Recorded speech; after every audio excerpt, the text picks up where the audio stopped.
Olá, meus irmãos, a graça e a paz do nosso Senhor Jesus, sejam muito bem-vindos no canal. Hoje nós vamos ver o panorama do livro de Esther, o último dos livros históricos do Antigo Testamento do cânon protestante. Ao longo dessa série nós passamos por momentos marcantes: a conquista da Terra Prometida com Josué, os ciclos dos juízes, o surgimento da monarquia com Saul, Davi e Salomão, a queda de Israel e Judá, o exílio e, por fim, em Esdras e Neemias, vimos o retorno e a preservação do povo de Deus. E agora, Esther nos leva ao coração do Império Persa, revelando como Deus age mesmo quando o seu nome não é mencionado. Um livro cheio de reviravoltas, coragem e providência divina. Prepare-se, porque esse encerramento do panorama dos livros históricos é tão impactante quanto revelador. Quer saber um pouco mais? Fica comigo até o final desse vídeo.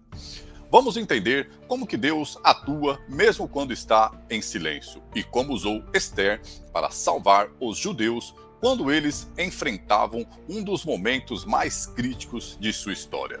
Esse era o contexto histórico.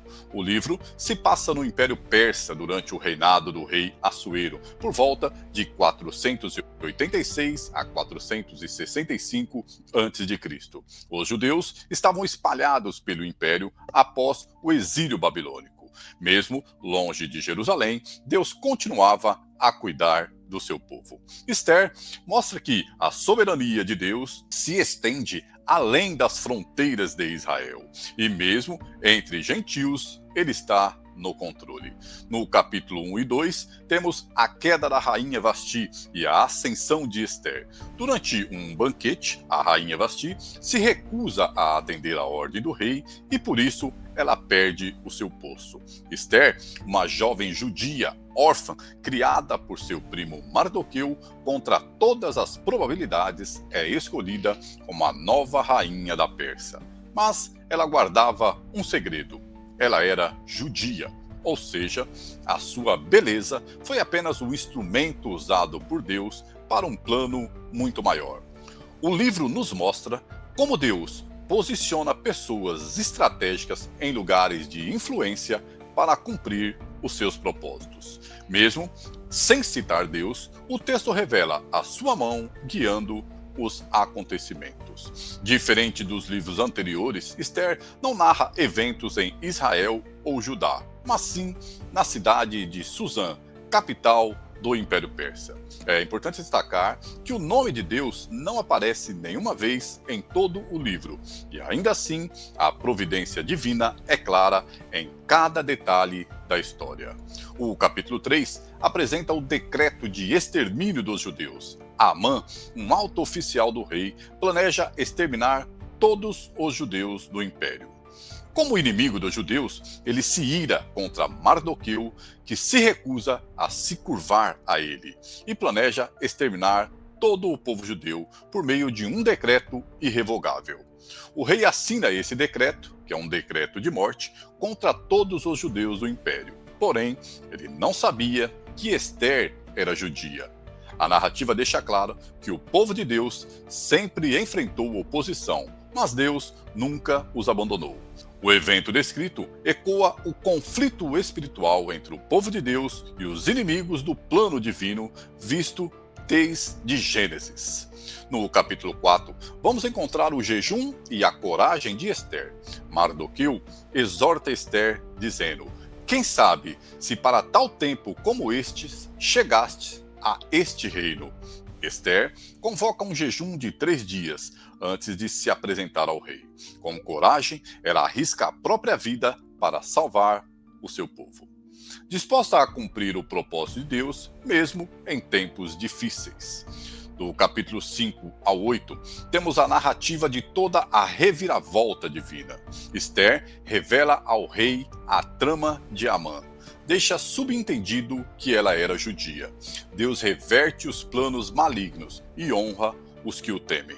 Amã é enforcado na mesma forca que preparou para Mardoqueu. A providência divina agindo mesmo quando os sinais não são visíveis. No capítulo 8 e 9, nos deparamos com o livramento e a festa do Purim. como o decreto assinado não podia ser revogado, um novo decreto permite que os judeus se defendam. Eles vencem os inimigos e celebram com a festa do Purim.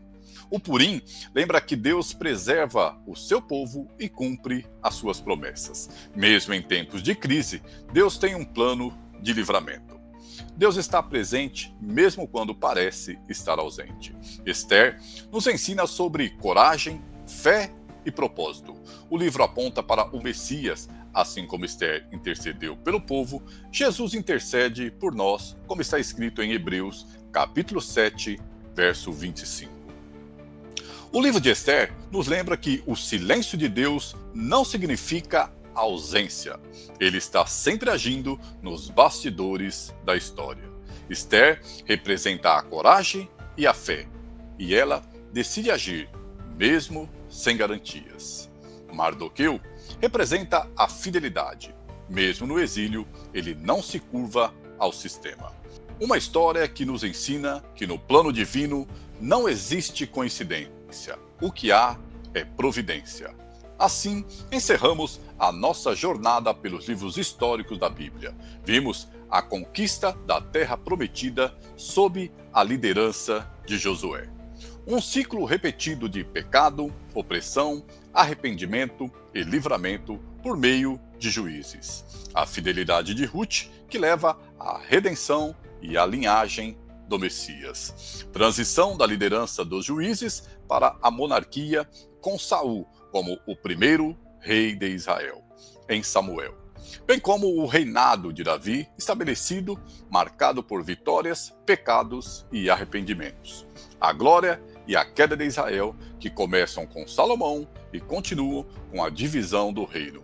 E a decadência espiritual, que leva à queda de Israel e Judá, culminando no exílio no livro de Reis. Vimos ainda uma genealogia de Israel e o reinado de Davi, visto sob uma perspectiva sacerdotal, e o foco nos reis de Judá e a importância da fidelidade ao templo e à adoração em crônicas. O retorno do exílio e a restauração da lei e do templo em Jerusalém, com Esdras, e a reconstrução dos muros de Jerusalém, com o avivamento espiritual do povo com Neemias. Portanto, de Josué a Neemias, percorremos guerras, reis, quedas, exílios e restauração de um povo chamado para um propósito eterno. E agora, com Esther, vimos a providência de Deus que salva os judeus da destruição do Império Persa. Uma mensagem que nos leva, sem dúvida, a uma reflexão do poder e soberania do Deus de Abraão, de Isaque e de Jacó, o Deus de Israel, e para todos aqueles que se declaram cristãos, o nosso Deus. E então, você sabia?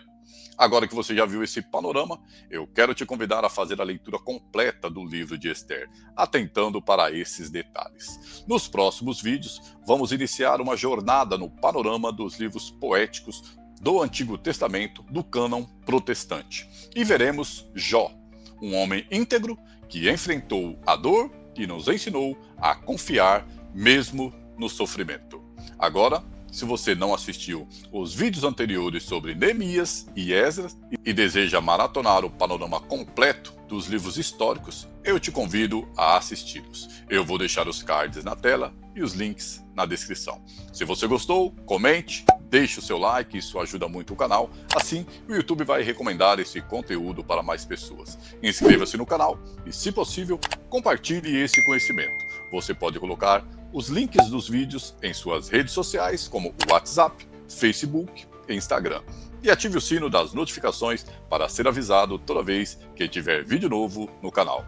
Eu sou o Marcos O, eu fico por aqui, siga por aí, um forte abraço, até o próximo vídeo, para que possamos continuar em conexão. E que Deus nos abençoe. Até lá!